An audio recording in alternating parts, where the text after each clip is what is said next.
Please Harish Rao గారు please question కు సంబంధించి క్వశ్చన్ కాదు సార్, ఒక్క Please, నిమిషం please, వినండి. please. మీరు sir, Please. You are the custodian of this house. ఈ సభలో అందరి సభ్యులకు సమానమైన హక్కులు ఉంటాయి. మీరే మా హక్కుల్ని కాపాడాలి. Sir, sir. వినండి హరీష్ ఒక రావు 2 minutes. అరే, హరీష్ రావు గారు నేనేమన్నా- మినిస్టర్ అరే, clarification వినండి, ఇచ్చిండు. నేనేం అన్పార్లమెంటరీ మాట్లాడతలేను. ఎల్ఏ మినిస్టర్ గారు క్లారిఫికేషన్ ఇచ్చిండు. ఇవ్వలేదు. ఎవరి- please listen to me sir, దయచేసి ఒక్క నిమిషం వినండి sir. You are the custodian of the house. సభలో ఉండే సభ్యులందరికీ సమానమైన హక్కులు ఉంటాయి. మీరే మా హక్కుల్ని కాపాడాలి. మీరు మా రెస్క్యూకు రావాలి. 2-3 విషయాలు సార్ ఇక్కడ. ఒకటి, బిఎస్సి మినిట్స్ మీరు హౌస్ లో పెట్టారు. నేను దీని మీద కూడా మాట్లాడాలనుకుంటున్నా. It was decided that the Honorable Speaker will decide the number of days for which the assembly session will be held, keeping in view of the business to be transacted. మనం బీఎస్సీలో ఏం decide చేసినాం sir? 7 రోజులు శాసనసభ నడుపుతామని, ఆ తర్వాత మళ్ళీ BSc meeting పెట్టి decide చేస్తామన్నారు. ఇక్కడ ఎక్కడ కూడా బీఎస్సీ మినిట్స్ లో 7 రోజులు సభ జరుపుతామని రాలేదు. బీఎస్సీని జరిగిన నిర్ణయం వేరు, మీరు ఇక్కడ పెట్టినటువంటి ఎజెండా వేరు. దీన్ని సరిదిద్దండి. దీని మీద ఎల్ఏ మినిస్టర్ గా క్లారిఫై చేయాలి. నంబర్ 2 సార్, మాకు బిజినెస్ మొన్న రాత్రి 3ంటికి వచ్చింది, ఉదయం 3ంటికి పంపారు. ఈ రోజు అసెంబ్లీలో ఏం బిజినెస్ ఉందనేది పొద్దున 2 గంటలకు వచ్చింది సార్.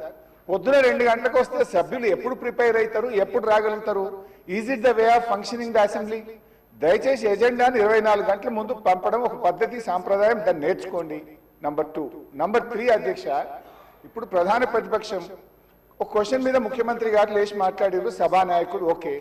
దాని మీద మీరు ఇంకొక విపక్షానికి ఇచ్చి మాకు మైక్ ఇవ్వకపోవడము, మేము అడిగిన ప్రశ్నలకు ఒక్కదానికి క్లారిఫికేషన్ లేదు. ఇది పూర్తిగా ప్రధాన ప్రతిపక్షం గొంతు నొక్కడం కాదు సార్. మాకెందుకు ప్రొటెస్ట్ చేయడానికి మైక్ ఇయ్యరు? క్వశ్చన్ అవర్ లో ప్రొటెస్ట్ అనేటువంటిది ఆ పార్టీ యొక్క హక్కు సార్. సో అందువల్ల కైండ్లీ లీజన్, ఒక 2 నిమిషాలే ఇవ్వండి. Protest is our right, members right, rule book లో స్పష్టంగా ఉంది. మీరు మా దిక్కే చూడరు, మాకు మైక్ ఇవ్వడం అనేది కరెక్ట్ కాదు. ముఖ్యమంత్రి గారు మాట్లాడుతూ ఏం మాట్లాడింది సార్? ఇప్పుడు ఆయన మాటలు అసలు మూసి కంపు కంటే ముఖ్యమంత్రి గారి మాటల కంపు ఎక్కువ ఉన్నది సార్. అది వినడం చాలా కష్టం.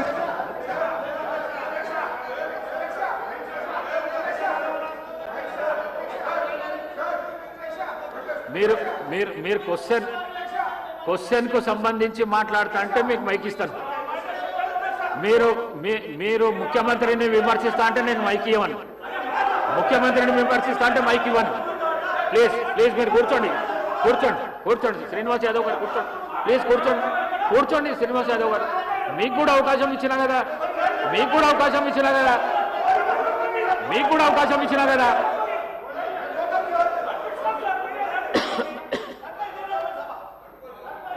సార్, ముఖ్యమంత్రి అడ్డగోలు మాట్లాడితే మీరు ఆపరా?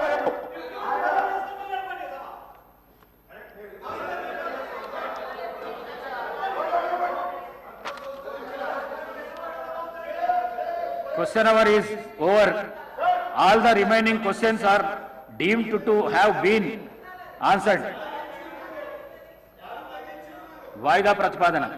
శ్రీ కల్వకుంట్ల తారక రామారావు గారు మరియు ఇతరులు రాష్ట్రంలో యూరియా కొరత, రైతులు ఎదుర్కొంటున్న ఇబ్బందుల, ఎరువుల విషయంలో కేంద్ర రాష్ట్ర ప్రభుత్వాల విధానాల వల్ల రైతులకు కలుగుతున్న నష్టాలపై సభలో వెంటనే చర్చ చేపట్టాలని కోరుతూ ఇచ్చిన వాయిదా తీర్మానాన్ని తిరస్కరించడమైనది.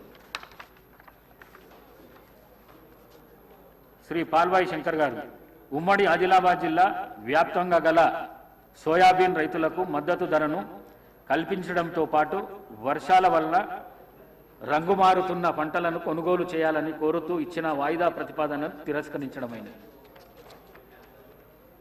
శ్రీ కూనమనేని సాంబశివరావు గారు, ఆర్టీసీలో యూనియన్ల పునరుద్ధరణ